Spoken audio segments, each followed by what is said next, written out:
Now, I'm going to talk to you about India. And the reason for talking about India in that sense is not just because it's one of the largest countries in terms of population just after China, but also because it's something which has been kind of a pioneer for, I would say, measurement of poverty. So let me simply say that as to why measurement poverty matters, and that was in the, that's something which is there, and most of us know about it.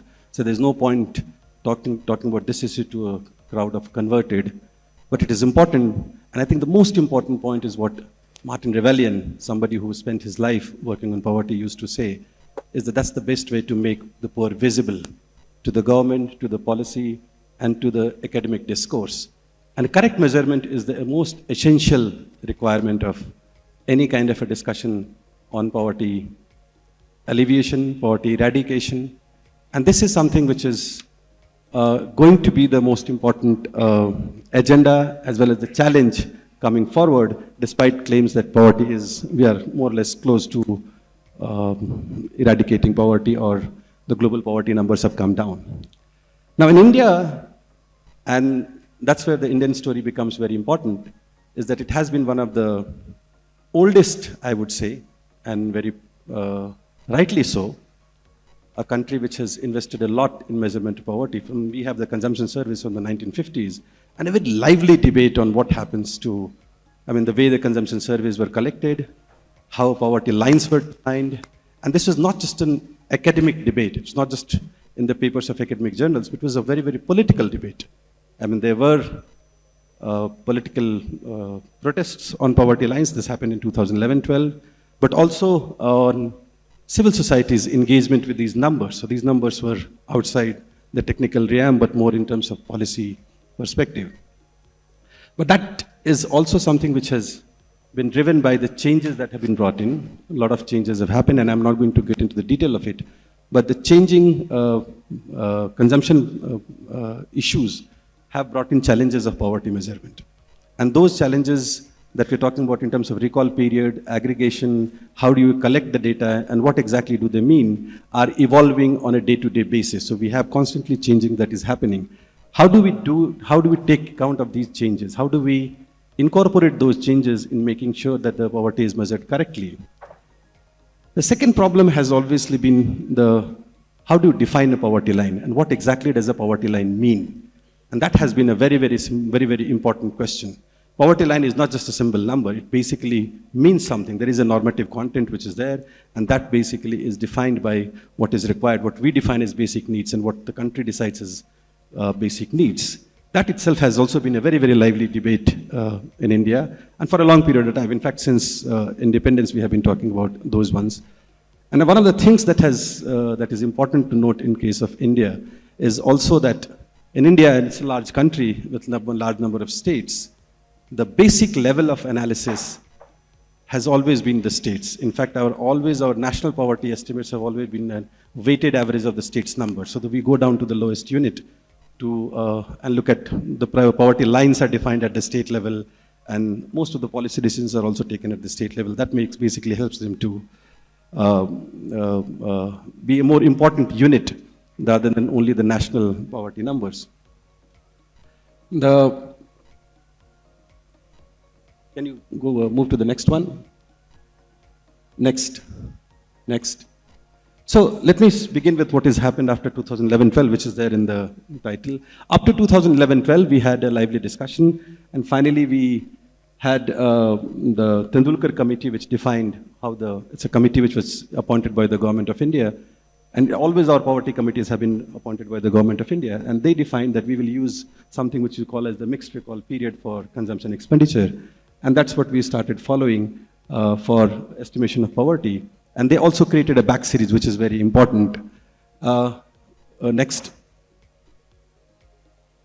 So this is basically what has happened. In 1993-4, 2004-5, 2011-12, the three periods for which the data is presented here, poverty did decline. And you can see these numbers don't tell you the correct story. Go to the next one. If you look at what has happened to the number of poor, that's what basically comes out very clearly, that even though poverty rates came down between 1994 to 2004-5, which was a period of economic reforms, the total number of poor actually did not decline. And that happens simply because the population increased during that period of time faster than the rate of growth of decline in poverty. So real decline actually in poverty happens between 2004-5 to 2011-12. A very sharp decline in both in the rural areas as well as in the urban areas, and overall decline. And if you go to the next slide, so if you look at the percentage point reduction in poverty, so the 2005 to 2012 period appears to be one of the best periods in terms of poverty reduction. Roughly around 2 percentage point per annum, the decline in poverty that happened between 2004-5 to 2011-12. So that's where the matters stand as far as 2011-12 is there. Next. So the last one, the correct estimates or the official estimates that we have is up to 2011-12. And as I mentioned earlier, there was a protest on the normative content of the poverty line in 2011-12, where the people felt that the poverty line is not accurately reflecting the basic needs of the poor in the country, and therefore the poverty lines are low. And the government set up another committee, which was a Rangarajan committee. He was the chair of the Economic Advisory Council of the Prime Minister. And he came up with a new poverty line, saying that this should be the poverty line, which is slightly higher than the Tendulkar poverty line. And we normally have around consumption surveys, the big consumption surveys, every 5 or 6 years, roughly around that period of time. So the next one was conducted in 2017-18. And that's where the story basically begins. The 2017-18 surveys were withheld by the government. Government decided not to release the survey. A journalist basically managed to get hold of the report, which was approved by every level of the government. The National Statistical Commission and all the statutory bodies had approved the report. And it was leaked to the media. And in the morning, it came out in the newspapers. And by evening, 5 o'clock, the government had withdrawn, basically put out an order that nobody can use the consumption surveys of 2017-18. So that's kind of a proper order, government order came out of it. And that 17-18 survey, which was done by the government, approved at every level, was withdrawn. Why was it withdrawn? Because it showed that poverty actually hasn't declined. And it may have actually increased a little bit, both in rural areas and urban areas. And that created a situation where we didn't have a consumption expenditure survey for a long period of time. Finally, they resumed in 22-23, and then again follow up in 23-24. But then this consumption survey was designed in a way which basically was meant to show a higher consumption expenditure. And a lot of comparability issues came in the 22-23 consumption expenditure surveys. Well, can we go to the next? So this is an expenditure survey that was designed, the 22-23 one, which is a unique experiment anywhere in the world. But it also tells you how the consumption surveys itself, the basic raw data, the raw material for any kind of poverty estimation is amenable to various kind of tampering, various kind of problems. So this is a completely new survey design, unlike of anywhere that you have heard. It uses 3 survey schedules. So a simple questionnaire is divided into 3 parts, and it is done at a monthly interval. So the first part will be done in January, the second part in February, third part in March. I haven't heard of any, and there is no international equivalence of any survey being done with this kind of a monthly interval. One for food items, the other for consumables and services, and third is one durables. And a completely different kind of sampling design, where they tried to bring in the more richer households as part of the sampling framework to have a little bit higher higher expenditure households as part of the consumption surveys. For example, in urban areas, they used that everybody who is owning a four-wheeler, which is a car, to be the sampling frame. And in India, less than 10% of the population actually owns a four-wheeler. And that's what's seen as a sampling design, but many other things were done. So finally, the government released the fact sheet just before the general elections, just a week before the general election was to be announced, because the code of conduct would have been implemented. Because they were so happy with these numbers that the government basically, incomplete fact sheet was released saying that we have eliminated poverty and everybody should be. And they went to the elections with that one. Can we move to the next one? So there is issues which is there. And one of the important issues, and which has lessons for what we are going to do at a later stage, is important, is that such changes in the consumption surveys are not unique in India. It happens.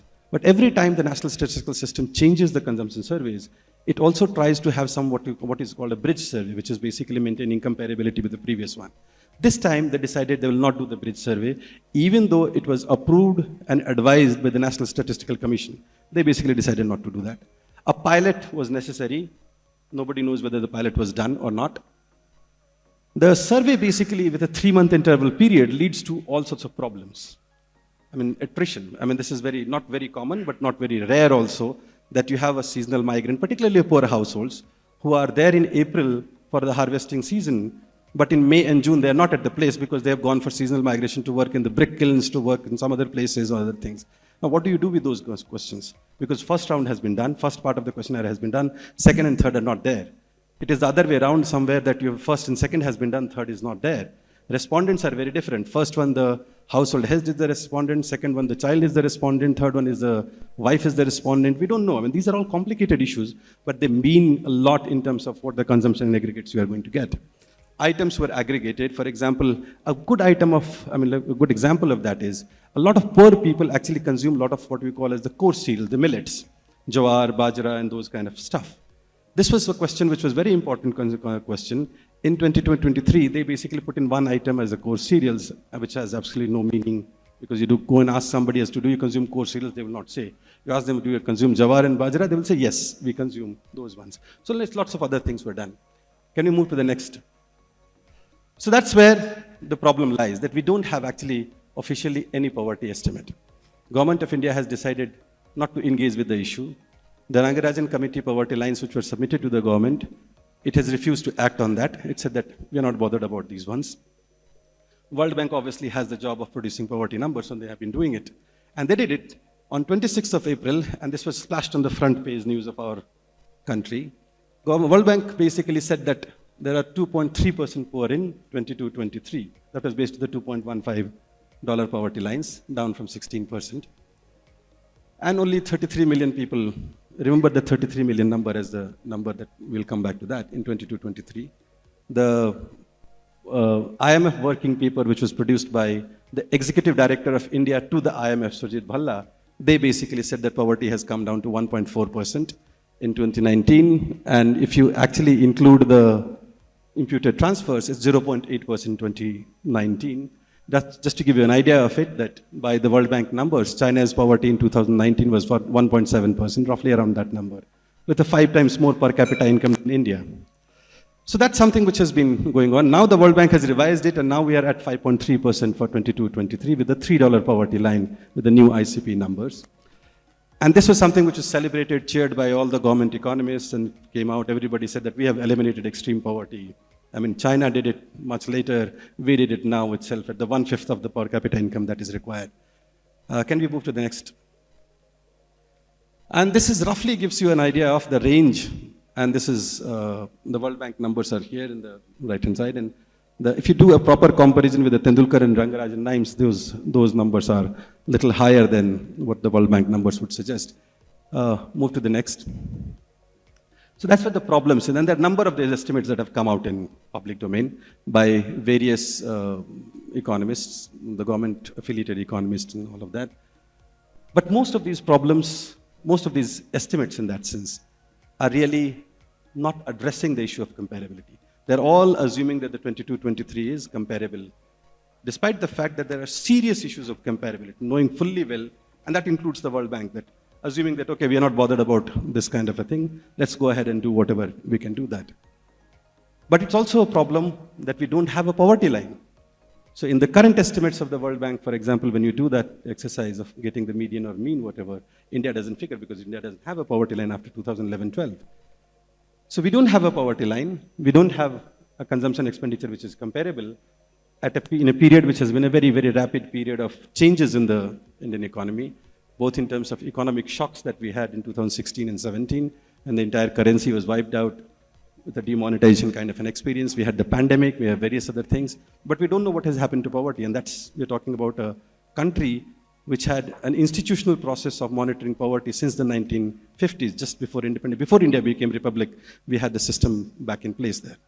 But can we do something about it? We can get some kind of an idea using indicators such as wages and employment, which are in themselves as an independent indicators. In fact, most people have used it as a standalone indicators of poverty. And so is the employment data. In fact, our first initial poverty lines in the 50s, 60s, and 70s were anchored to the wages. The minimum wages were used as one of the variables to decide what the poverty line would be. So the employment data is also supposed to be a good idea of where to peg the poverty line. Can we move on? So we do the exercise, and this is an exercise with Peter Lanyau and Philip, who's with the University of Amsterdam. So what we do is that we basically are trying to get a hold of the comparability issue. And so can we get some kind of an idea of what has happened to poverty after 2011-12 without looking at the 22-23, what we call as the non-comparable consumption data that is there? Is there some way of finding some kind of thing? And we use the survey-to-survey imputations, which has become, and we have had a lot of discussion in this room in the last 2 years, so lose 2 days, so we don't need to explain all of that. World Bank has been using it in many other places where comparability issues are there. Can we move to the next? So we do is that we use the employment data, the periodic labor force survey data, which is comparable to the consumption surveys in terms of sampling and various other things. And it's something which is non-controversial. It is something which is seen as maintaining the continuity over a longer period of time, with lots of data on employment, employment and earnings from employment. And we use the survey-to-survey imputation techniques. Next. And this is roughly what we get. So if you do this kind of an exercise, this is from 2011-12, 17-18, and 22-23. There is some decline between 11-12 and 17-18, but after that it remains more or less flat. Between 17-18 to 22-23, it remains more or less flat, almost unchanged. Not very difficult to understand. This is also a period, very turbulent period, when we had GST, demonetization, pandemic, and various other things, all sorts of shocks that the economy went through. But even the decline between 11-12 and 17-18 is much lower than what any other estimates would suggest, but not very different from what the leaked report of the consumption data that came out in 17-18, which the government withdrew, would have suggested. They suggested mild increase. They suggest a very moderate decline from the using this kind of an instrument. Next. So, but this is something which is there. I mean, these are the standard measures of poverty indicators. But ultimately, any measure of poverty has to pass the smell test. I mean, you can't simply go and say that this is what the poverty is. It has to be backed by some kind of an evidence coming from other sources. So what I'm going to present you is to what is the evidence that comes out from other sources. And all of these sources more or less are uncontested, no problems of comparison, officially admitted as the more reliable estimators. But these are also a fairly good check on any kind of poverty estimate that you produce. So this is the case in India, but this is something which is useful to do for any country that you are looking at. So in a sense, it's a test, it's a validation test, that independent validation test that you can do that, and a very simple way of looking at it. Next. So we look at some of the data. This is the monthly per capita consumption expenditure, and that shows that it actually declines compared to the 2004, 5, 11, 12 period, which is where the data is comparable to the next period. So if the MPC growth, the monthly per capita consumption expenditure overall growth is coming down, and the elasticity of the poverty to MPC growth remains unchanged or not very different, then ideally you would expect a much lower poverty reduction than what was there in the earlier period. Next. But this is the data that comes from the national accounts and other sources as to what has happened to the income of cultivators. Now, India has a large population which is in agriculture. It's still roughly around 46-47% of the population is working in agriculture. The millions of them who are small farmers, marginal farmers, are cultivating less than an acre of land.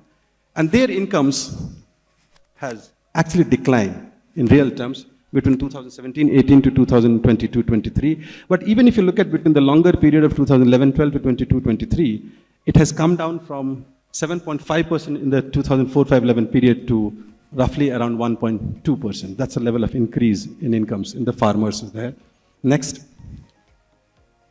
This is again a longest data that we have on wages coming from agricultural wages in India, maintained by the Ministry of Agriculture. The real wages of field labor, men, from agricultural wages in India.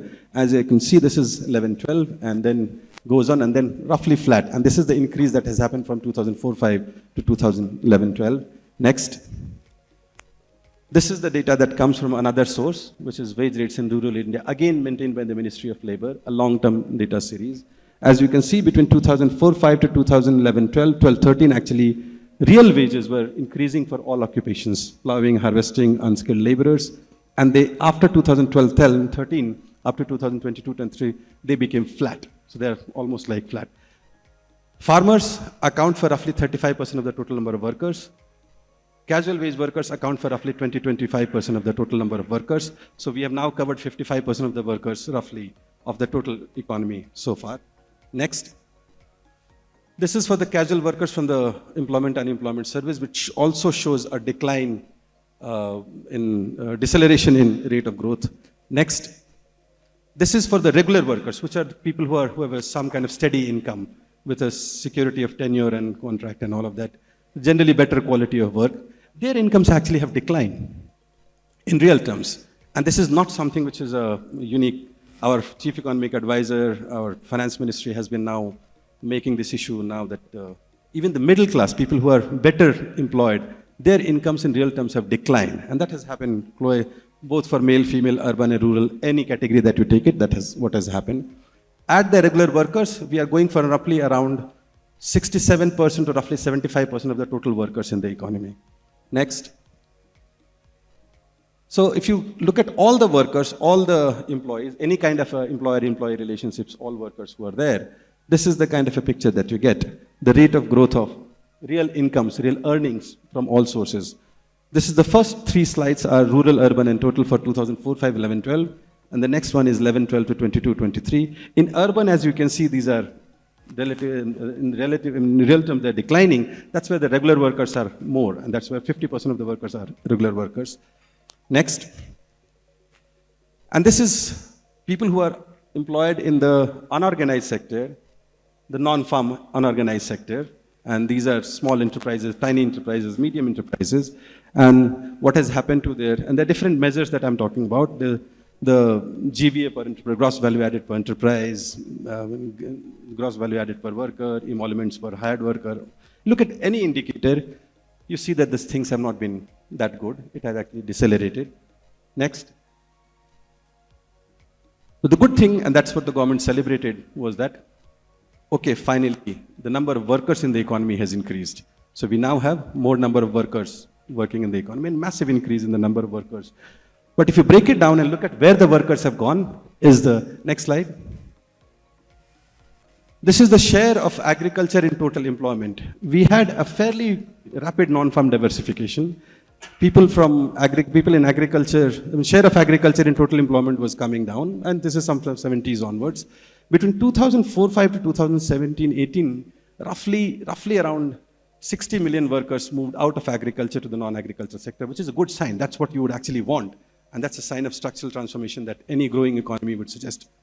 By 2017-18, from 2017-18 to 2023-24, the entire workforce which has moved out of agriculture went back to agriculture.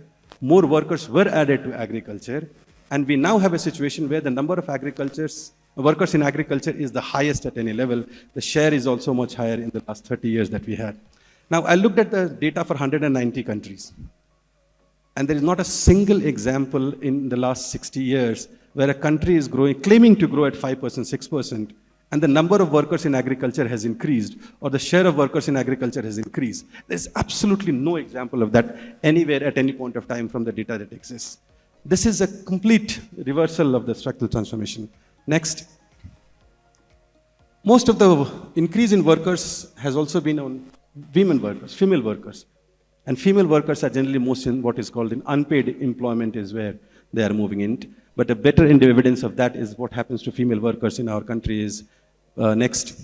That if you simply do a plot of what has happened to GDP, mostly the women movement into workforce, at least in India, largely been driven by distress in the economy, which is where the family incomes go down, women tend to be pushed out into labor market to earn more income, to bring the household income to the reservation income level. And that's something which most likely is happening in India as well. Next. So that's what the official government data, all of them coming from proper, validated, no problems of comparison or anything. The private sector also has some data that has come out of it. This is a survey that was done by the People's Research on India's Consumer Economy.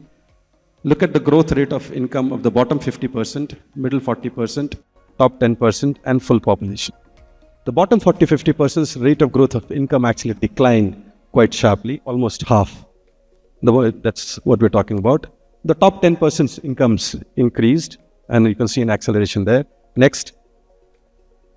This data is a famous data, which some of them have been, most of them have, most people would be familiar of this at least. It's the India Human Development Survey that is brought in by NCER and the University of Maryland. The IHDS actually did not have a full survey in 17-18. They normally do a survey when the NSS surveys are there. So they did a pilot there, and this is what happened to growth rate of income and consumption from the IHDS data. And this is only for the 3 states, the Uttarakhand, Bihar, and Rajasthan. Again, as you can see that the growth rate of income was sharply lower, but even the consumption growth rate was not higher than what was there. The next slide. But they did a full survey in 2022-23. The final data and results are yet to be published, but they do have released a fact sheet as to what is the preliminary results that come out of it. And if you look at the percentage point reduction in poverty from the IHDS data, which is a nationally representative data and fairly reliable in that sense, there is a sharp decline in reduction in poverty percentage point per annum. And this is an independent data coming from the IHDS. Next. The last point that I wanted to point out was that the use of administrative data is again a very valuable tool, not just for tracking what is the government performance is, but also as a validation tool or as a validation exercise for the independent consumption data that is coming out. I'll give you only 3 numbers. First one is obviously that we have what is called the National Rural Employment Guarantee Scheme that works in the rural areas, where every adult person is eligible to work on a casual manual work on a daily basis. And many of the people in India work for. The wages in the NREGS currently are almost 2/3 of the private market wages. So for example, if you're in the private market and you're getting 300 rupees per day, the NREGS will pay you roughly 200. But there are people, 30% of the households in the country still go and work on NREGS at wages which are lower than the private market wages. That's the condition that we are talking about. So there are 30% of the households, and this is on an average, that is the situation, every month it is increasing. Now, obviously, they're not doing it because they're so happy, it's a kind of a hobby that they go and work in 42 degrees, 43 degrees in the summer to work in digging holes and filling up, making roads.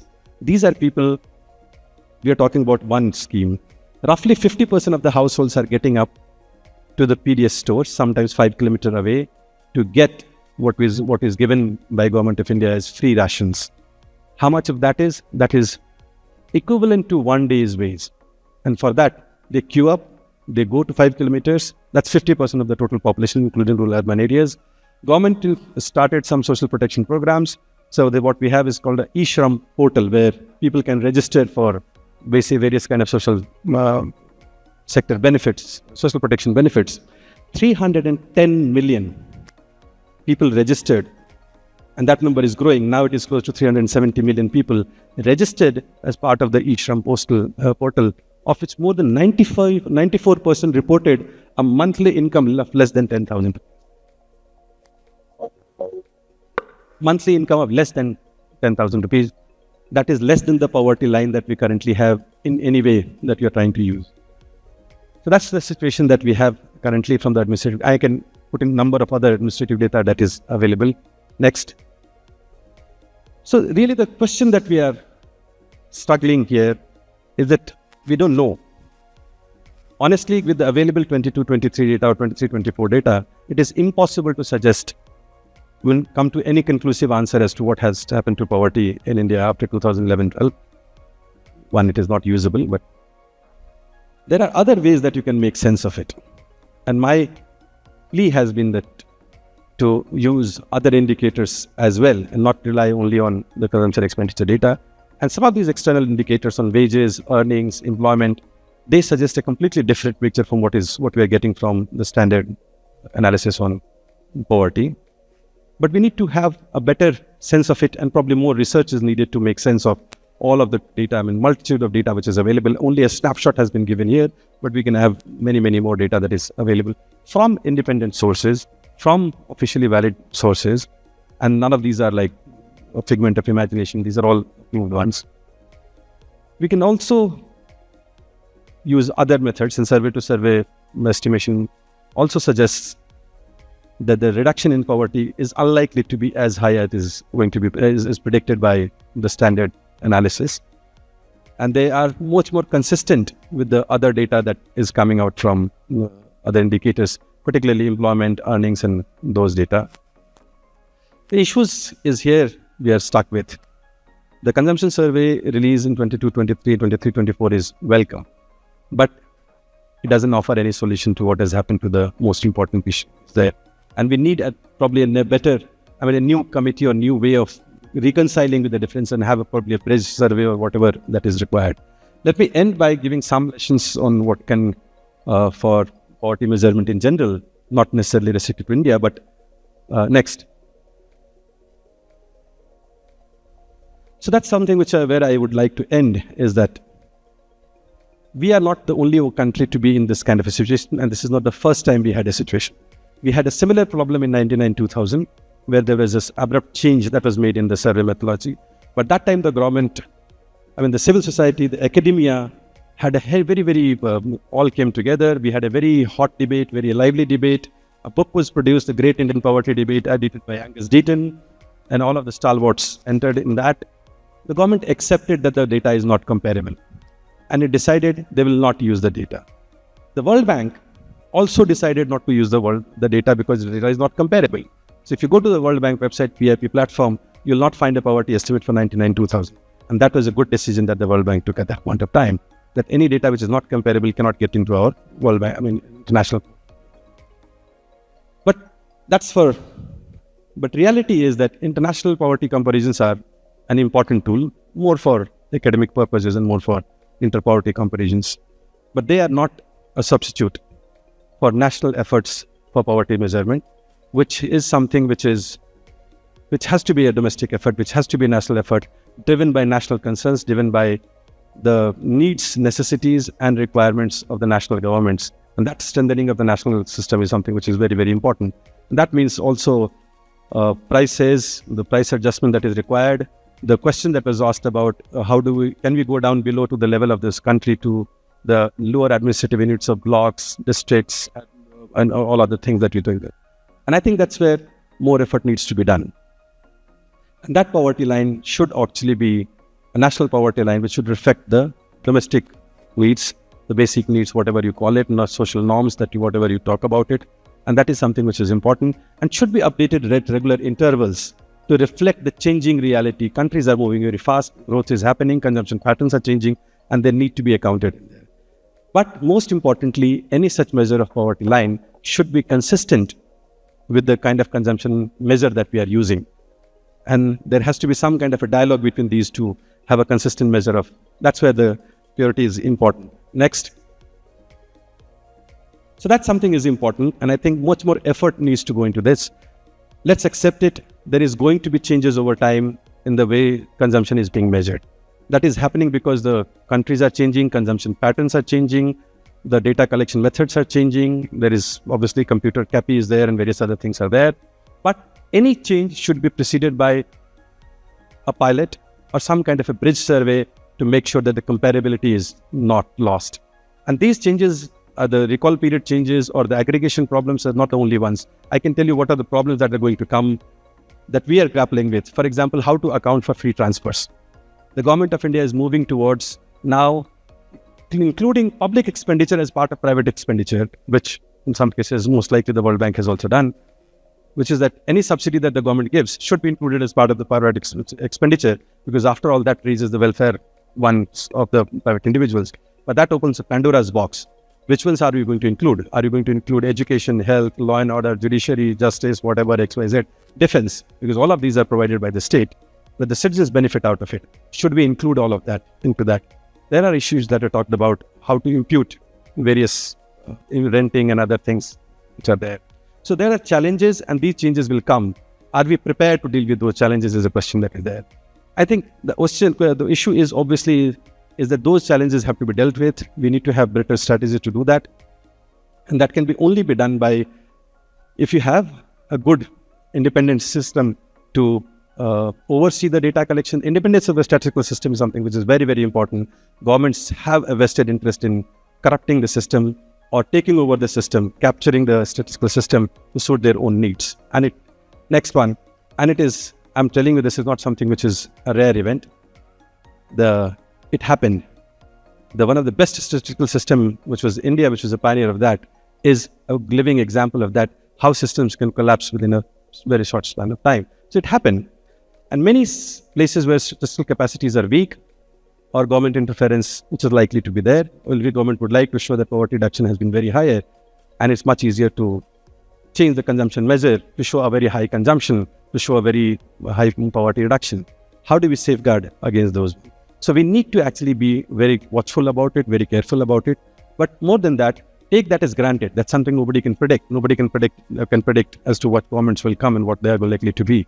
Is to invest more on research on how do we basically deal with these kind of eventualities.